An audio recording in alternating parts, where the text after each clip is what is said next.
Hey, what is up guys? My name is Ben, but you know me as Record X, and welcome to the new studio. I'm so glad to be in this place. The last time you saw me in September, I was unboxing Shadow of the Tomb Raider, and I was putting it from an angle of here because I didn't even have a place to put my camera. Now, I have the whole thing set up. It's absolutely amazing. I love the place. But unfortunately today we won't be able to talk about my new studio. I'm very focused on one thing right now, and that's Black Ops 4. I recently got it like a couple months ago over Christmas vacation, and I've been loving the game so much. It's a great game. I love it. It's the first Call of Duty that I really felt good at. Even though I'm not really that good, I still feel like I'm better at it than other Call of Duty games, and I think that's because of the guns and the healing abilities and the different customization that it offers. I really like the game a lot, and the multiplayer I think is one of the best multiplayers of all time, although it does not get updated as much as it should. David Vonderhaar, if you're watching this, which God knows you're not, but if you are by some chance, please put in more content to multiplayer. Blackout is getting all the attention, and I think that we should evenly distribute it.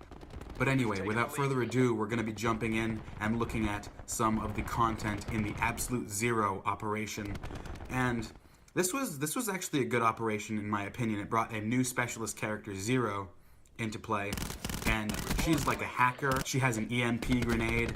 She also has hacking abilities. They can interfere with their abilities. You can take away the score streaks, you can take away their specialist abilities, you can take away their mini-map, sort of like a counter UAV. But what I'm trying to focus on today is the DLC guns. I do love the camos and all the awesome skins and all the awesome emotes. Those are pretty cool, but the weapons themselves are what I'm talking about. Now, we got the Daemon 3XB and we got the Swat RFT. And those are some pretty decent guns. And then in the middle of the season, we got the addition of the Barbarian set. It was an additional 25 tiers, and it was honestly pretty good in my opinion. And just recently, a couple weekends ago, I bought all of the DLC because the season was coming to a close, and it was a half-off sale on all tiers, so I decided to just buy up to tier 100, and I'm glad I did so because the guns are actually pretty good. The SWAT RFT is absolute hot trash without attachments, but you put on a holographic sight and maybe stock and FMJ, the thing is a beast. It doesn't really need a sight either. You put on like fast mags and it'll still be great. The iron sights are pretty good. The Daemon 3XB is my favorite out of the three guns. It's really, really nice. I love the iron sights on it. I love the way that the burst, when you shoot it, there's no like cap fire rate. It's not as if you can fire once and then it makes you wait to fire again. You can fire once and fire again right afterwards. So if you're in enough control, you can make it like it's full auto. It's just that you have to manually control it. And I actually like the fact that you can manually control it. I have an ELO sight running on it, and then I have high caliber. It's kind of not really good without some sort of enhancement to the bullet range or bullet damage. So put on FMJ or high caliber and the thing is a beast. It's a great SMG. And finally onto the Cap 45, I have a very specific use for this weapon. Now, usually I run one weapon classes because I like to put a lot of attachments on there and make it so that I can take advantage of that weapon 100%. And usually one player on my team is running Crash, so I always have an assault pack. So I would usually keep only one gun per class because I never really run out of ammo.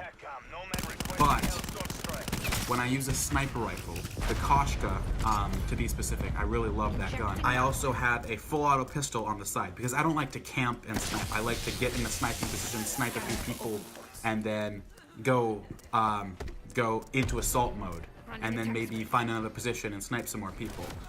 So, sorry, my camera's shaking, I just hit my table again.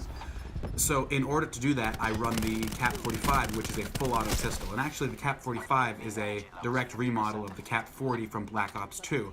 It's a really good gun from Black Ops 2. I liked it a lot. It was actually one of my favorite pistols in Call of Duty, and they brought it into Black Ops 4 with the Cap 45. And the iron sights on it are enough. You can run any other attachments on it, and it's still going to be great. Don't put the reflex sight on it. It just blocks your view. It doesn't actually let you see through the glass. It's like some green tint. So those are all the 3 guns. Now I'm going to go a little bit more in depth and talk about specifically what I use them for and review them. So let's start off with the Cap 45. The Cap 45 is the best pistol in the game at this point. A lot of people will say the Mozu is great. I don't know why they're saying that. In my opinion, a Mozu is kind of not good. I probably just haven't given it a chance. The only time I've really played with the Mozu is in gun game. And even then, I still hate it because the iron sights are inaccurate. So picture on firing range, if you know firing range, there's this little target with a robber who's holding a girl hostage. I'm pretty sure that if you aim with the Mozu at the robber's head, you'd hit the girl's head and then you'd ruin your date forever. You'd have no sex life at that point. All girls would just be like, no. So Mozu is kind of bad, which makes the Cap 45 a really good gun. I usually run it with fast mags so I can reload quickly, and then FMJ so that anybody using body armor, it doesn't really matter. Like I said, the reflex sight is really bad on the Cap 45. It has this sort of green tint that makes it incapable to see through. I mean, you can see through it, but it's better just going with the iron sights. Another thing to note about the Cap 45 is that it's actually a fairly big pistol. So although it does have a wide field of movement, it doesn't have that wide of a field of movement compared to the Mozu. The Mozu, you can aim in a lot of different directions. Same with the RK7 Garrison or the Stripe. The Stripe is a little bit big, so it also has a little bit of less field of movement. But this is definitely the slowest moving gun out of them all, just because of its size.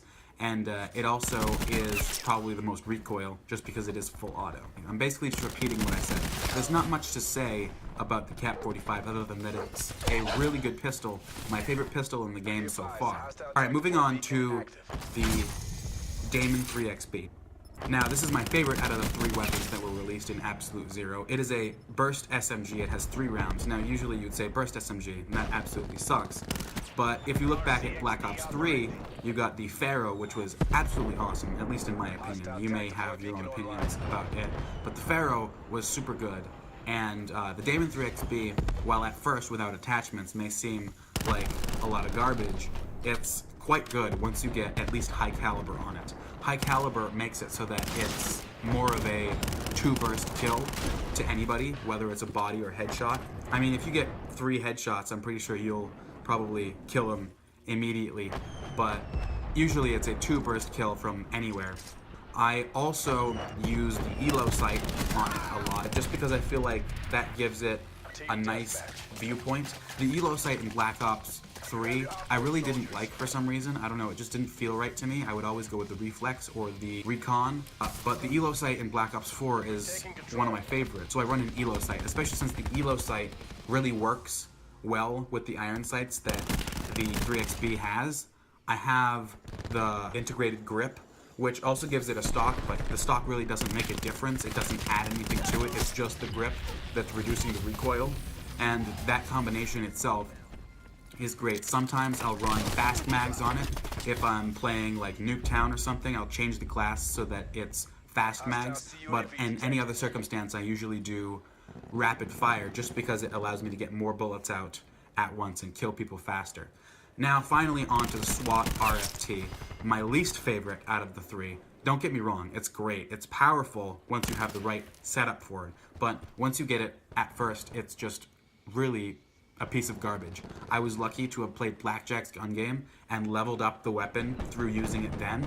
Right now, my class setup is usually fast mags, FMJ, long barrel, and a holographic sight, but sometimes I run it without a sight just because the iron sights are pretty good in general. I usually use this on bigger maps like Jungle, although I do like to use the Daemon on Jungle, but sometimes I'll use the SWAT. I also use it on Contraband, other generally big maps. For something like Nuketown, I would go with either a sniper if I'm really feeling crazy, or a SMG like the Cordite, but the SWAT RFT is usually my go-to on maps that are usually using assault rifle. I think that's my #1 assault rifle at the moment, other than the KN-57. The KN-57, I'm really loving it at the moment. But I also like the Maddox. The Maddox is great. It has an awesome fire rate and damage. We're not here to talk about the regular guns. Sorry, I'm getting more in depth with them than I'm getting in depth with the DLC guns. What we're trying to talk about here is that it is a good assault rifle, and usually, in my opinion, it's a good replacement for the ICR. Although, if you want to use the ICR over the SWAT RFT, that's a good choice as well. So anyway, my least favorite would be the SWAT, even though it is still really good. It's a good replacement for the ICR if the ICR is not doing it for you, but if it is doing well for you, keep with the ICR, because the SWAT RFT is not really extremely good. It's just a good weapon to have if you want to have a large range of weapons. I want to add one more thing, and that is that David Vonderhaar, if you are watching, despite the fact that you haven't put that much content into multiplayer, I absolutely commemorate you for taking away the supply drop system. I hated that 100% because even if you did pay money to get DLC guns, there would still be no guarantee that you got them. Now, you can pay money to buy DLC, and you have an absolute guarantee that you will get them. Maybe you will pay a bit more because it's based on a tier system instead of just buying the DLC, but I absolutely commemorate you for finding a fix that also works, because I know you still need to make a profit. If multiplayer games keep getting updates, and usually the updates regarding bug fixes and new maps, you're kind of losing a lot of money, especially with the Black Ops Pass. But when you have this system of supply drops, it's kind of taken away from the fans as well. So I think it's absolutely an awesome idea to try and find a different fix to the supply drop system, even if it would cost a little more than buying the DLC right then and there. Thank you for watching, guys. I am Record X, aka Benjamin Record. This is my new studio. I hope you enjoyed my first video in a long time. Remember that Season 3 of Call of Duty Black Ops 4 comes out today. I'm so excited, and I can't wait to give you the new content right away. I'll see you guys in the next video.